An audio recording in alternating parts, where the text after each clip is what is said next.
अस्सलाम वालेकुम दोस्तों, अगर आप भी देखना चाहते हैं आज का मैच लाइव तो आपने बिल्कुल सही वीडियो का इंतखाब किया। इस वीडियो में आपको मुकम्मल डिटेल भी बताने वाला हूँ लाइव देखने की, और तरीकाकार भी बताने वाला हूँ। सबसे पहले आपको कुछ शर्तें माननी होंगी। वो शर्तें क्या है?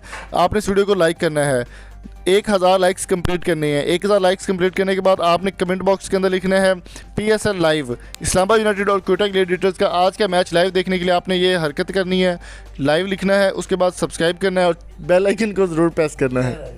ये सब करने के बाद आपको करना क्या होगा, डिस्क्रिप्शन ओपन करनी होगी। डिस्क्रिप्शन के अंदर आपको एक लिंक मिलेगा, उस लिंक पे आपने क्लिक करना है और वहाँ पर आपको एक ऐप मिलेगी। आपने वो ऐप डाउनलोड करने के बाद आसानी से आप HD क्वालिटी में लाइव स्ट्रीमिंग देख सकते हैं Islamabad United versus Quetta Gladiators के आज के मैच के वाले से। तो आज का मैच शाम 7 बजे स्टार्ट होगा, तकरीबन थोड़ा सा ही टाइम बाकी है। तो जैसे ही आप देखेंगे, ये क्लिक करेंगे लिंक के ऊपर, आपको लाइव स्ट्रीमिंग HD क्वालिटी में देखने को मिल जाएगी। ये बहुत ही ज़बरदस्त टीमें आज की, इस्लामाबाद यूनाइटेड और क्वेटा ग्लैडिएटर्स दोनों ही ज़बरदस्त टीमें, ज़बरदस्त प्लेयरों के साथ हैं। तो देखना होगा क्या बनता है।